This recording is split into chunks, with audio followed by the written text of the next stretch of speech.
Bonjour à tous, dans cette vidéo nous allons voir comment déterminer le graphe associé à une chaîne de Markov. Dans l'exemple, dans la première question, on nous dit que deux opérateurs téléphoniques A et B se partagent un marché et on nous dit que chaque année on a constaté que tout d'abord un individu qui possède un contrat avec l'opérateur A a une chance sur 3 de résilier son contrat et d'en souscrire un nouveau auprès du fournisseur B. Et on nous dit aussi qu'un individu qui a un contrat avec l'opérateur B conserve son contrat dans 4 cas sur 5. Alors on nous dit qu'on choisit un client au hasard et on note xn, la variable aléatoire qui donne l'opérateur auprès duquel il possède un contrat, la nème année. Et on nous demande de déterminer le graphe associé à la chaîne de Markov xn. Alors pour faire cela, on va commencer par rappeler ce qu'est le graphe associé à une chaîne de Markov.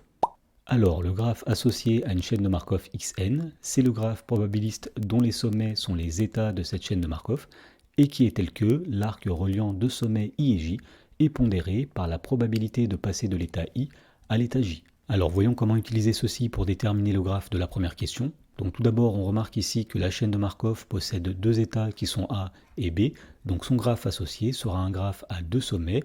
Le premier sommet sera le premier état, c'est-à-dire A, le deuxième sommet sera le deuxième état, c'est-à-dire B. Ensuite, on sait qu'un individu qui possède un contrat avec l'opérateur A une chance sur 3 de le résilier et de passer à l'opérateur B. Donc pour représenter ceci, nous allons mettre un arc qui va partir du sommet A et qui va aller vers le sommet B. Et on va pondérer cet arc par la probabilité de passer de l'opérateur A à l'opérateur B, c'est-à-dire 1 sur 3.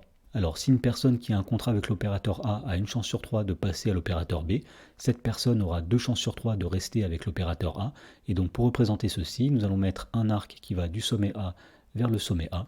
Et nous allons pondérer cet arc par la probabilité 2 tiers. Ensuite, on nous dit qu'un individu qui a un contrat avec l'opérateur B conserve son contrat dans 4 cas sur 5.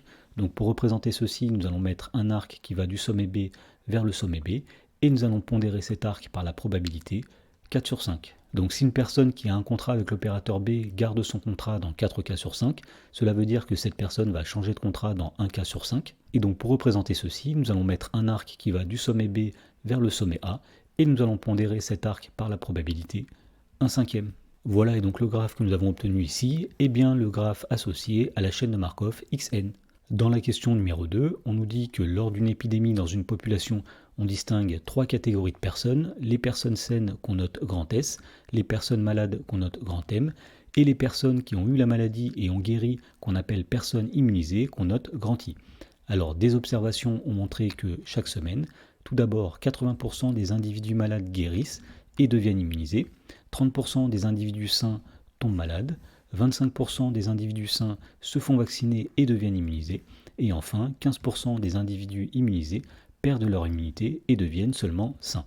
Alors on nous dit qu'on choisit une personne au hasard dans cette population et on note xn, la variable aléatoire qui va donner son état de santé la nème semaine, et on demande de déterminer le graphe associé à la chaîne de Markov xn. Donc tout d'abord, on remarque que la chaîne de Markov xn est une chaîne de Markov à 3 états qui sont S, M et I. Donc son graphe associé sera un graphe à 3 sommets. Le premier sommet sera grand S, le deuxième sommet sera grand M, et enfin le dernier sommet sera grand I. Ensuite, on nous dit que 80% des individus malades guérissent et deviennent immunisés. Donc pour représenter ceci, nous allons mettre un arc qui va du sommet M vers le sommet I, et nous allons pondérer cet arc par la probabilité 80%, c'est-à-dire 0,8. Ensuite, on nous dit que 30% des individus sains tombent malades. Donc pour représenter ceci, nous allons mettre un arc qui va du sommet S vers le sommet M, et nous allons pondérer cet arc par la probabilité 30%, c'est-à-dire 0,3. Ensuite, on sait que 25% des individus sains se font vacciner et deviennent immunisés. Donc pour représenter ceci, nous allons mettre un arc qui va du sommet S vers le sommet I, et nous allons pondérer cet arc par la probabilité 25%, c'est-à-dire 0,25.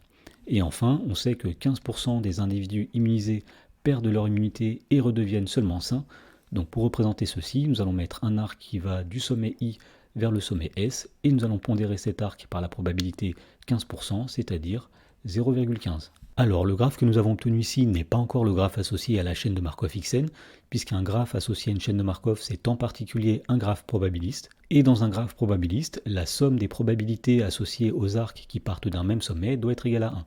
Par exemple, pour le sommet S, on voit ici qu'on a une probabilité de 0,3 et ici une probabilité de 0,25, et 0,3 plus 0,25, ça n'est pas égal à 1. Alors, si une personne saine a 30% de chance de tomber malade et 25% de chance de devenir immunisée, cela donne au total 55%, et donc il y a 45% de chance que cette personne ne tombe ni malade et ne soit ni immunisée.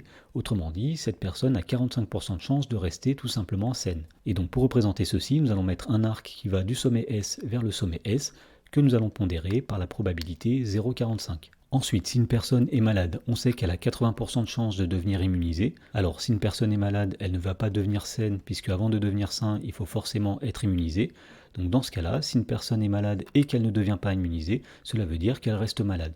Et donc pour représenter ceci, nous allons mettre un arc qui va du sommet M vers le sommet M, et nous allons pondérer cet arc par la probabilité 0,2, puisque 0,2 plus 0,8 est égal à 1. Et enfin, si une personne est immunisée, on sait qu'elle a 15% de chance de devenir saine. Alors si une personne est immunisée, elle ne peut pas devenir malade.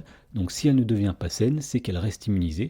Et donc pour représenter ceci, nous allons mettre un arc qui va du sommet I vers le sommet I. Et nous allons pondérer cet arc par la probabilité 0,85, puisque 0,85 plus 0,15 est égal à 1. Et donc le graphe que nous avons construit ici est bien le graphe associé à la chaîne de Markov Xn.